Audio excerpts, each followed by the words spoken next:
ఇది ఆషామాష కాదు. 200 సంవత్సరములు బ్రిటిష్ వారి చేతిలో మన బానిస భక్తులు బతికాం. ఇద్దరు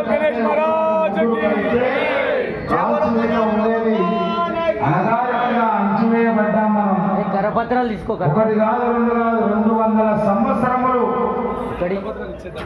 మరి మన దేశం, మన స్వాతంత్రం, నా జన్మ హక్కని లోకమాన్య బాల గంగాధర తిలక్ గారు ఈ యొక్క నవరాత్రి మహోత్సవాలను మనకు ప్రారంభించి ఇచ్చారు.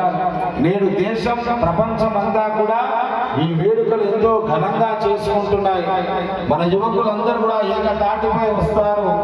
బస్తీలో ప్రతి గ్రామంలో స్వామివారి వేడుకలు నిర్వహిస్తూ కలిసిమెలిసి పోతాం. మనం అందరం కూడా మన సంస్కృతి, మన ధర్మము, సాంప్రదాయాలన్నీ కూడా నిర్వహించుకుంటాం.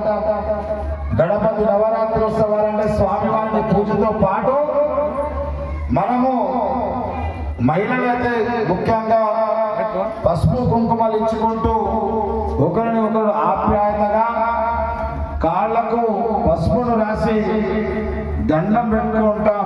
మరి అదే విధంగా అన్న ప్రసాదము, అన్ని దానముల కన్నా మిన్నైనటువంటి అన్న ప్రసాదము మనందరం కూడా గొప్ప తేడా, ఈ కులము ఆ కులము, ఆళ్ళు ఈళ్ళని ఎవ్వరు లేకుండా అందరూ సహపంక్తి భోజనం నిర్వహిస్తాం.